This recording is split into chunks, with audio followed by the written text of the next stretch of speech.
Hi, I'm Amy, and before I tell you my story, there are 3 things you should know about me. 1, I have a very normal family. You won't believe how normal they are. 2, I am not allowed to date. And 3, you will never be able to guess who my mom married. Sounds intriguing, right? But before I continue, please click the like and subscribe buttons. Thanks. I flinched as I washed my wound in the kitchen sink. I knew it was stupid of me to slide into home when I wasn't wearing a long-sleeved shirt, but I just had to make it to the plate. And we won the game. Besides, this wound was nothing compared to what would happen to me if Dad found out I had been playing baseball. Before I could even finish the thought, I heard him walk into the kitchen behind me. Uh-oh, busted. He took one look at me, threw up his hands, and started yelling, "How many times have I told you to stop playing that stupid game? This is not how girls are supposed to behave. You will never be a good wife." I tried to lie about how I got hurt, but he wasn't fooled. He knew I played baseball. As if that wasn't bad enough, Mom walked in just as soon as he was done. Sometimes my mom's a pain too.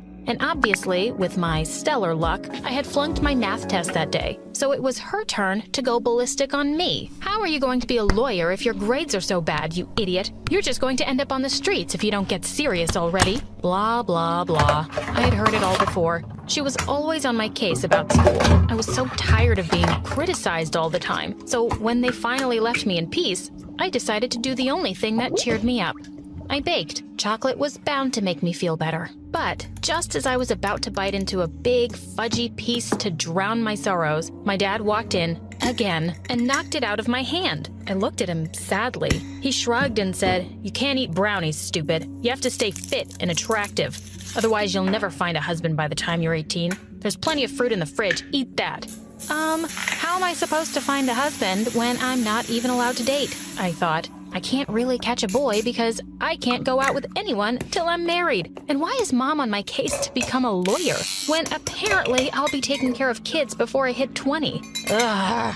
These psychos were driving me crazy. That weekend, my best friend Katie was having a pool party. Obviously, I wasn't allowed to go, so I sneaked out when Mom and Dad went to bed. When I got there, I was thrilled. I needed to let off some steam so badly. When Paul, the cutest guy in our class, arrived with his friends, I decided to talk to him, but when I saw my stick-thin reflection in the patio doors, I heard my dad's voice telling me I wasn't girly or feminine enough. I stepped back into the shadows and smoothed down my hair, feeling shy and sad. But then I had an idea. I grabbed a couple of water balloons and dashed back inside. Thank goodness I had packed a sweater in my bag. I stuffed those water balloons inside my bra. When I turned sideways, the effect was amazing.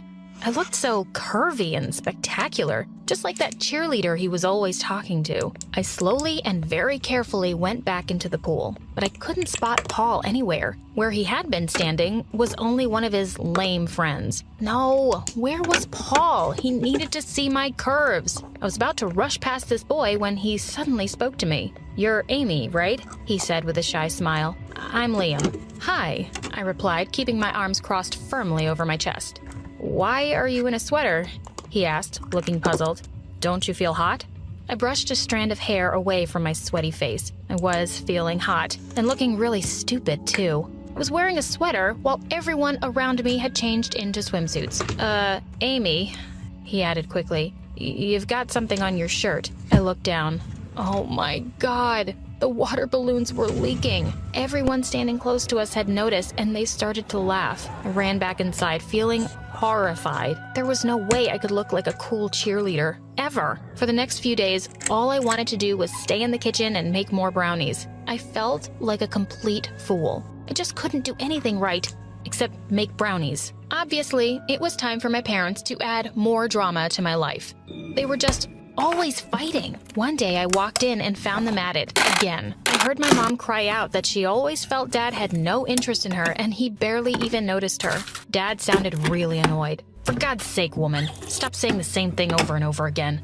I have to get dressed because I'm expecting an important guest. Just shut up for a while and let me have some peace." A tall, handsome man came to our house that evening, and Dad introduced him as Will from his law firm. Boy, was my dad a different person around his guest. You'd think he was the kindest, calmest man on earth. He'd laugh extra loud at Will's jokes, most of which were pretty lame. He was so attentive. topping up Will's glass with more water or filling his plate with more food. And he had even ordered some fancy pastries from a French bakery that Will apparently loved. Yeah, I love pastries too, Dad, but you never get them for me. Look how your dad is acting like a little puppy around his guest. He looks like a fool, Mom muttered while we were taking the empty dishes to the kitchen. Uncle Will started coming around at least once a week for dinner. I didn't mind that too much. At least my parents weren't screaming at each other with him around, and he was pretty nice. He tasted my brownies and said I could definitely be a chef. But of course, Mom shook her head and said I'd be a waste of space and a failed investment if I just stayed in the kitchen. Dad had gone upstairs a few minutes before, and now he was back with a big box. He was just full of excitement. He told us he had asked his mother to send this, and it had arrived in the mail today. He lifted the lid and removed something from it, which he held up for us all to see. "Well, what do you think, Amy?" he asked. What did I think? I stared at the white dress in horror. It was clearly a wedding dress, and not even a pretty one. With its puffy, full sleeves and frilly high neck, it looked like something a bride in a horror movie would wear. One from the last century. I was speechless. Looking at my face, he frowned at me and said that I'd better start working out if I wanted to fit into his mother's dress. Dad spent the next half hour going on about how he wanted me to just settle in with a nice boy in a few years. What was wrong with that? Then he said the worst imaginable thing. Besides, sweetie, everyone dreams of having a son. He said it so matter-of-factly that I just walked out of the room. I cannot handle this. I was so confused about what I wanted from this life. It clearly wasn't the things my parents wanted for me. I decided to finally find something that I could be good at and be proud of myself. So I began talent hunting.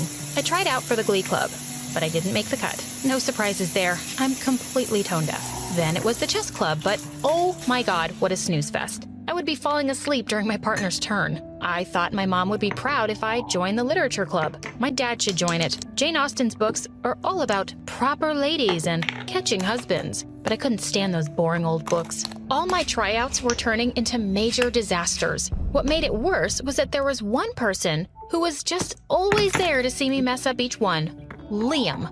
I swear, he was such a creep. I was just as clueless as ever. To make matters worse, Mom and Dad were fighting more than ever before. It was almost a relief when my mom had to visit my aunt for a few days. Finally, there would be some peace around here. But of course, there wasn't. Dad told me we were going out for dinner, and I'd better wear that pretty lilac dress he got for me a month ago.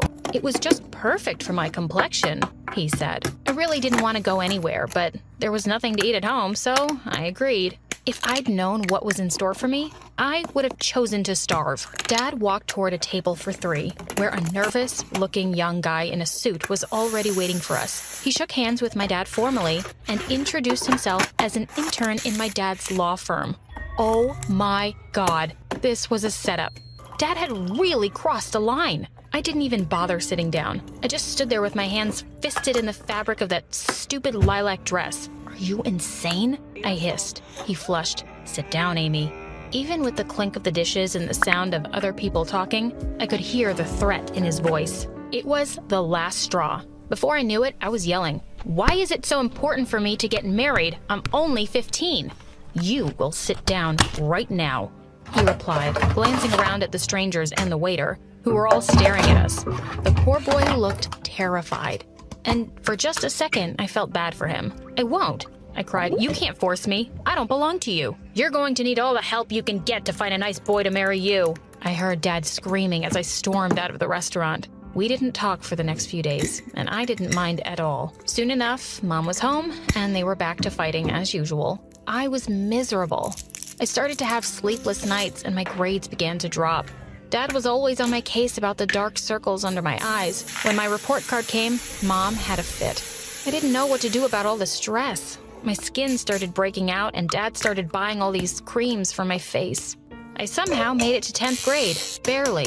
But then another life-changing thing happened. Mom and Dad got divorced. Dad packed all his things and moved out. I felt like it was my fault. If I'd been a better daughter and made them proud, maybe they would have been happier. But I was so furious at them, too. It wasn't my responsibility to make their marriage work. It didn't turn out to be such a bad thing, though. At least there was no more fighting and screaming. Mom soon got a job, and she looked much happier. I could see she was making more of an effort to dress up and would go out in the evenings with friends more often. Dad had gotten a nice little place, and I visited him twice a week. He was still going on about my marriage, but I didn't have to hear about it all the time at least. I thought things were looking up, and I started to feel better. But I spoke too soon. One day, not long after I had that thought, Mom took me to dinner one day when I was surprised to see that she had invited Uncle Will as well. I hadn't seen him in a while. When we finished our dessert, which, by the way, was disgusting, she cleared her throat and then did something even more disgusting than the dessert. She took Uncle Will's hand. Oh my God. Amy, I feel like a different person. A big reason for that is that I'm in love. They both smiled at me. I wanted to gag. I didn't even know how to hide how horrified I was. I didn't even know they were dating. She asked me why I looked so pale and quiet. She and Dad had just got divorced, and now she had just sprung this news on me out of nowhere. I liked Uncle Will, but I couldn't be happy for them. Not yet, anyway. Pretending that I had a headache, I stood up and left them. I went back home, but I didn't stay there. I packed up some clothes and went over to my dad's place. When I reached his house, I heard laughter from the kitchen. Dad had company over, it seemed, but I didn't care. I just wanted to hurt Will. I decided I'd smash the windows of his car. I ran to the garage. Dad had a lot of tools that would be perfect for the job. But in the very first drawer I opened, I came across a letter addressed to Uncle Will in Dad's handwriting. That was odd. I knew I shouldn't, but I felt too curious not to open it. And then I couldn't believe what I was reading. I felt dizzy with shock as my eyes scanned the page. It was a confession. Dad said that he'd had feelings for Uncle Will, but he knew about Mom and him, and he was okay with it. In fact, he was happy that Uncle Will had made him face the truth about himself and finally get out of a miserable marriage. What? I sank to the floor, completely dazed. My dad was gay? My dad was gay. So many things started adding up. So much of his behavior made sense now, and I could see why he and Mom just never got along. But this was a lot for me to take in. I rushed back to the kitchen and saw a smartly dressed, gorgeous guy pouring wine into glasses. Dad jumped to his feet the minute he heard me open the door. His hair was a little messed up and he had stubble on his face. Seeing me walk in, he grabbed an apron and tied it around his waist. He introduced the guy as a friend from his law firm. The liar. I literally just snapped. It was your stupid friend from a law firm that ruined this family before. I yelled and started throwing things around. I hate you and Mom and Will. Angrily, I grabbed the wine glasses and threw the wine all over the carpet. I needed fresh air. I rushed out of the house and started running back to my place, tears running down my face. I nearly bumped into someone on a bicycle. Of course, it was Liam. The boy was everywhere. But for once, I was so relieved to see him. I just burst into tears as soon as he asked me what was wrong. He took me in his arms as I let everything spill out, and I told him everything I had found out about my parents. He just listened to me and said maybe things would be better for me now if my parents were happy. Of course, he was right, but all I could think was, my dad's gay, and as unbelievable as it may sound, my mom was about to marry my dad's old crush. I couldn't go back to my dad's place that night, and I didn't want to go home to my mom's either. I decided to crash at Liam's house for a while, and that's where my parents found me the next day. They wanted me to come home, but I refused. I don't have a home, I shouted at them, and it's your fault, both of you. Then Mom took a deep breath, and I could tell things were about to get even worse. Amy, she said, I'm moving in with Uncle Will. You can stay with Dad or at the house. We'll make sure your expenses are paid. I didn't want to take their charity, but I agreed, resentfully. It's just for now. Soon I'll get a job and I'll pay my own way. I know all your secrets and I'm done with all your lies. Just leave me alone, I said. Thankfully, they did. And after all those years, I felt like I could finally breathe. Finally, I could escape their nagging and learn to be myself, whatever that meant. Liam had been waiting tables at a restaurant and told me they had a job opening. I took it and I realized it was really nice to have Liam around. I realized I was starting to have a bit of a crush on him. One day, my dad came